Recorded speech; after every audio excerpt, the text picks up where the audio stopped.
Welcome to Around the Grounds with Chocco, and well, we have got an absolute splendid guest tonight, and Boga fans, get ready because he was a premiership player back in 2003 with the mighty Magpies, who 28-year drought that was, and now you might see some famous photos that he takes, and he is the head of photography at the AFL. Michael Willson, congratulations firstly on a fantastic career, but welcome to Around the Grounds. Thanks, Chocco. Thanks for having me. Looking forward to having a chat, mate. Yeah, it's going to be interesting because obviously I want to talk about your role and what's involved as your role, but let's talk about where it all started. Swan Hill boy, you grew up here, went to school here. We spoke about playing footy, mate, but what was it like growing up in the country town of Swan Hill? Oh, I loved growing up in Swan Hill. I got really fond memories of going to St Mary's and MacKillop College. Obviously playing footy for St Mary's and Lake Boga after that. Like most country kids, and especially kids from the Mallee, just your whole life revolves around sport. At least mine did. It was tennis in the summer and then just footy in the winter, and that's pretty much what kept us going. So yeah, I love growing up in Swan Hill. Still love to get back there when I can. But yeah, really fond memories of growing up on the river in Swan Hill. Now let's talk footy, mate, because that's your passion, obviously sport. But mate, you spent some time at Lake Boga. And you played juniors through there, but 2003, mate, that premiership drought that years broke, 28 years. What was it like? You were quite young back then playing. What was it like? What memories have you got of that day and that year? Really happy memories. Behind my son being born and getting married, I would say it was the best day of my life.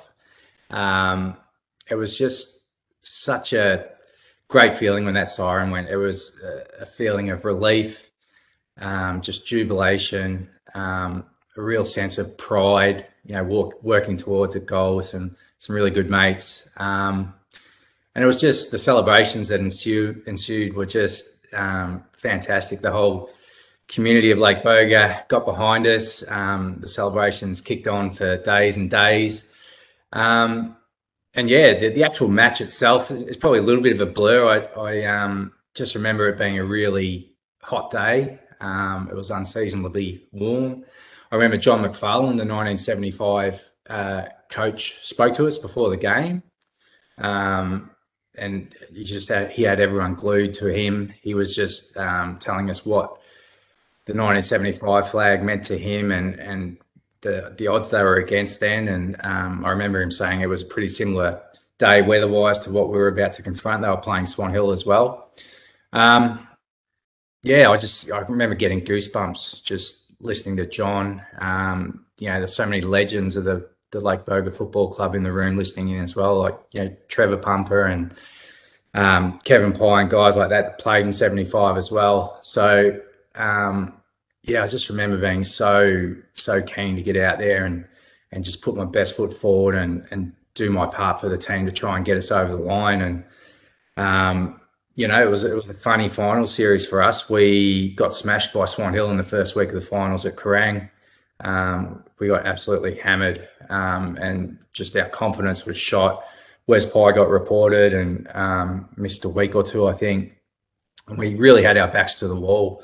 We thought, we'd had a bit of a run of losing prelims, and we thought, we might get bundled out in straight sets here. Fortunately, the cards fell our way. We played Naya at Lake Boga the second week of the finals, and I think we kicked 10 goals in the first quarter and just got our mojo back straight away. And when I look back, I think of that match as the turning point for our finals campaign. I think something just clicked. We were playing on our home ground, and we just found something, and it just gave us great confidence going into the prelim the next weekend against Kerrang, and that was played out at Naya. And that match as well, we were up against it in the first quarter. We were like 4 or 5 goals down, and but we dug our heels in, everyone just stepped up and we got the job done in the prelim. And I actually remember getting emotional the last few minutes of the prelim final out at Naya. I remember having this lump in my throat, thinking, God, I can't believe we've actually made it through to the grand final.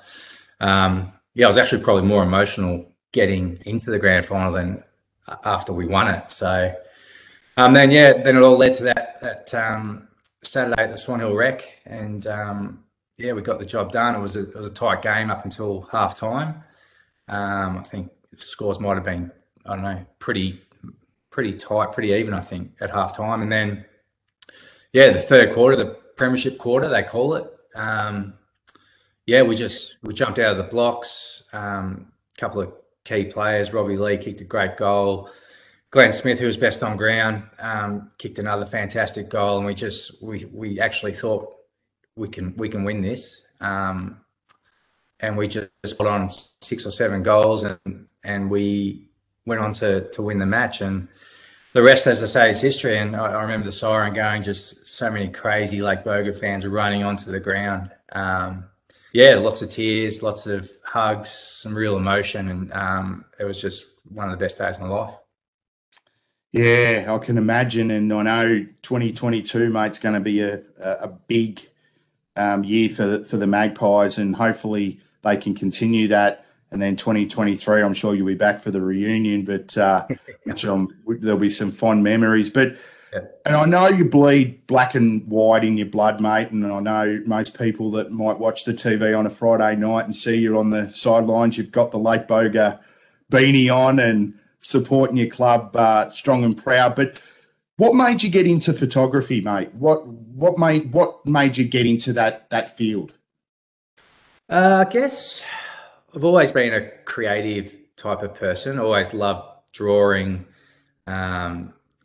painting, taking pictures, that kind of thing. And yeah, when I left school, I actually did a graphic design degree to sort of harness that creativity, and sort of fell into being a graphic designer for 7 or 8 years before I transitioned into photography. But photography was always one of my core subjects at uni. So I always had the background and the knowledge. And I guess just one day I just bit the bullet and decided that I wanted to be a photographer and a sports photographer, and with a focus on AFL. And I knew I had the passion for it because I just loved the game.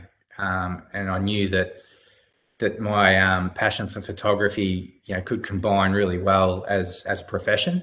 So I guess, yeah, just the creativity and seeing the game having grown up with the game from a grassroots level, just always had an appreciation for what it meant to people, and communicating that through the lens I thought was a strength of mine. So yeah, just went out and bought a whole heap of gear, started shooting, country matches, metro matches, just to build up a folio, some VFL games. And to cut a long story short, a couple of doors opened at the right time. You grab the opportunity while you can.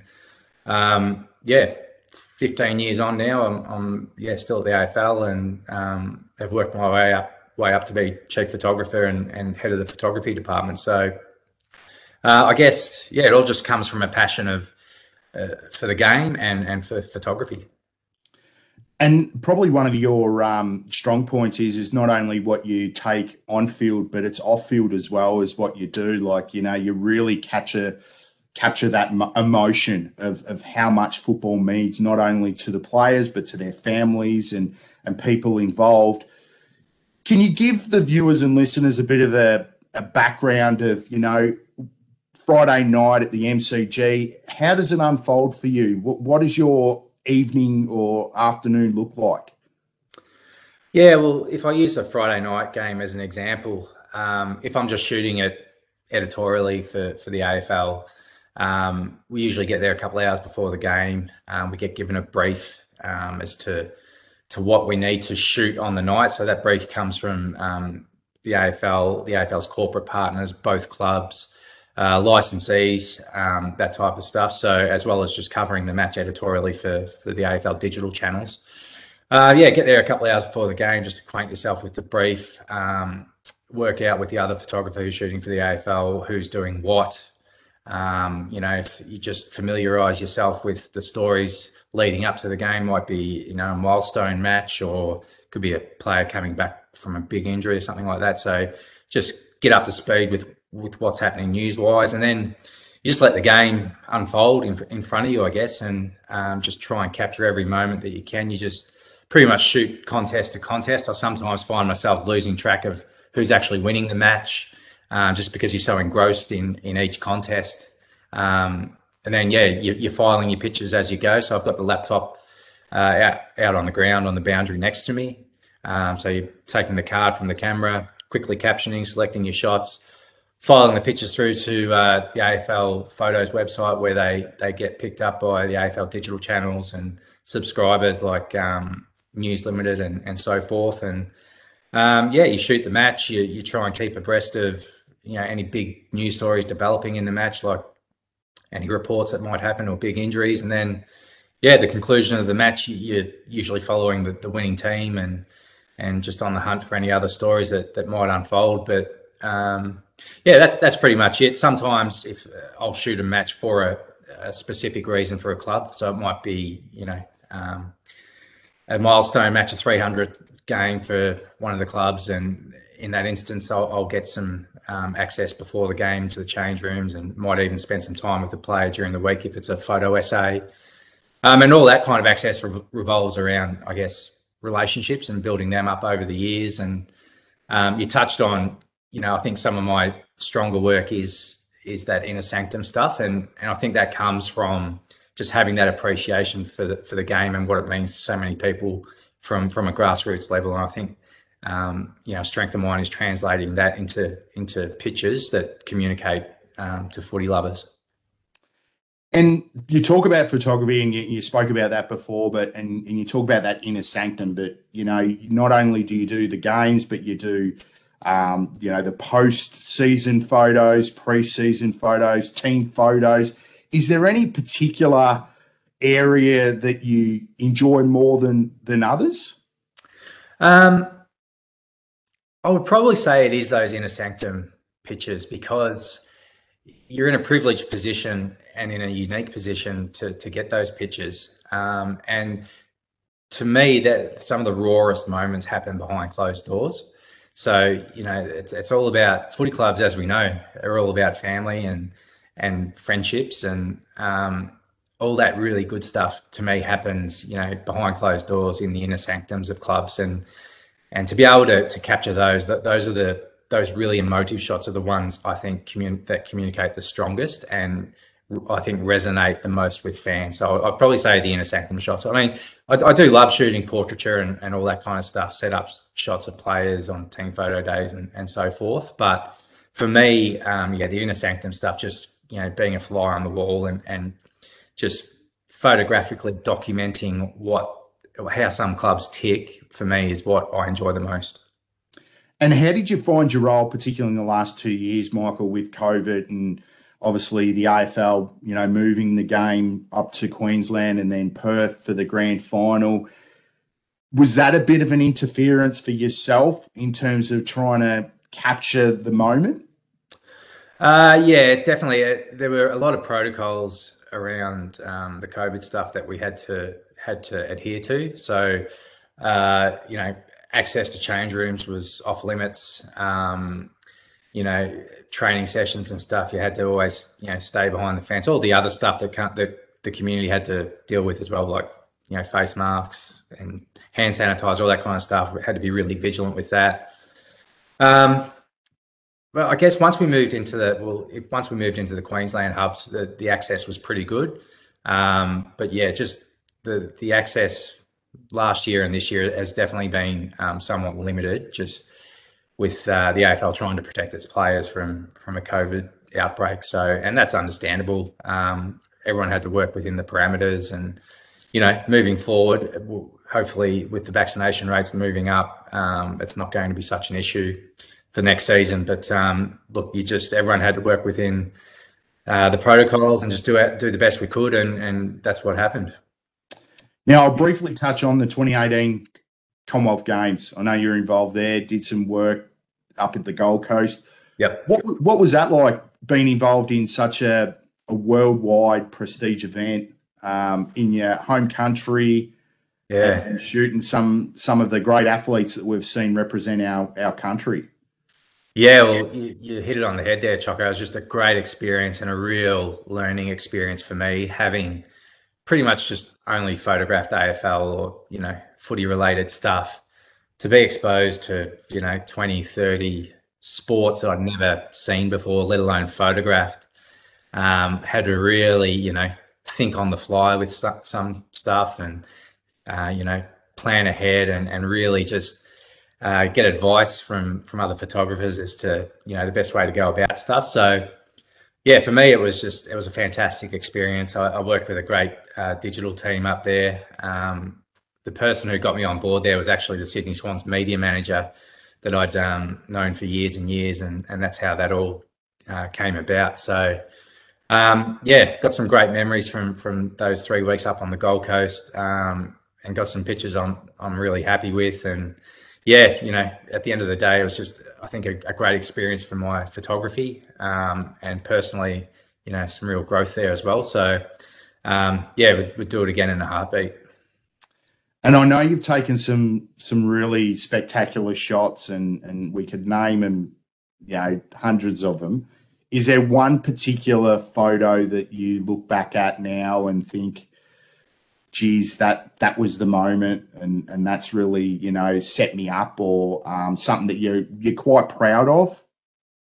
Yeah, it's a really hard question to answer, that one, because I don't know, my favorite photos kind of always change as well. So, and there's different photos, there's action photos, there's, your inner sanctum stuff. But I mean, if I'm talking about, what I touched on before, the inner sanctum imagery, the photo I took of Mitch Clark in 2015, when he was walking down the corridor with Chris Scott's arm around him after, he'd had a pretty tough night at the office. The team won, but he was in tears, just had was having a really bad episode with his mental health.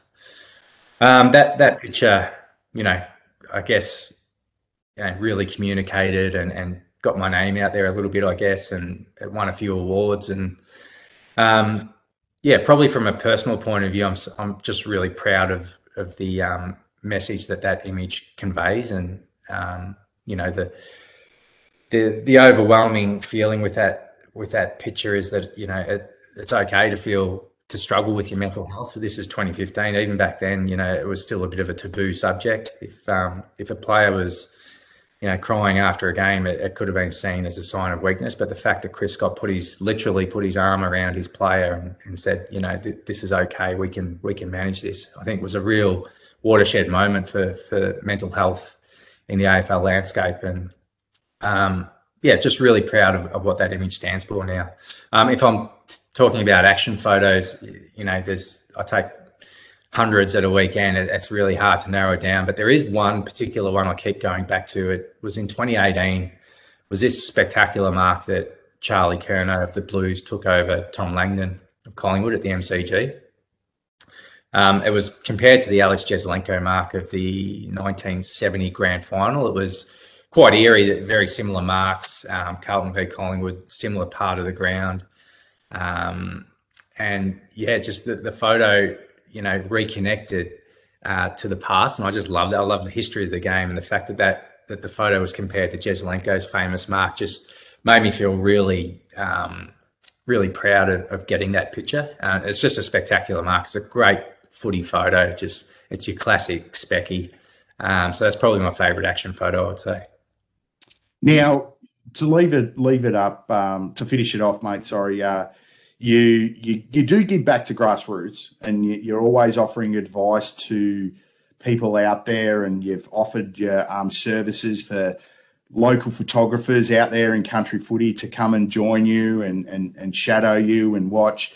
What advice would you give any person out there who's interested in getting into sports photography? And particularly, it's a new age world, it's digital, and a lot of local footy clubs are all based on volunteers, but what advice would you give any young person out there who may be interested?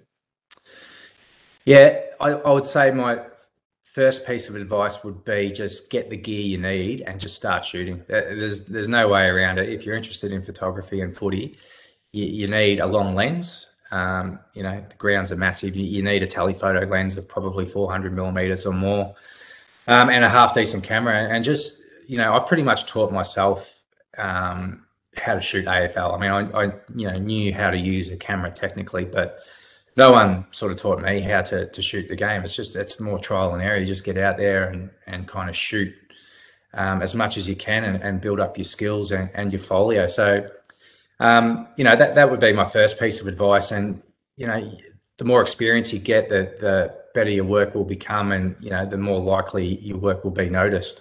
But as well, Chocco, another really valuable piece of advice, I think, would be that, you know, when I was growing up, I didn't think it was possible for a boy from a small country town to, you know, work in the AFL industry or work in sport, really. I'm, you know, it's probably, this is going back years ago.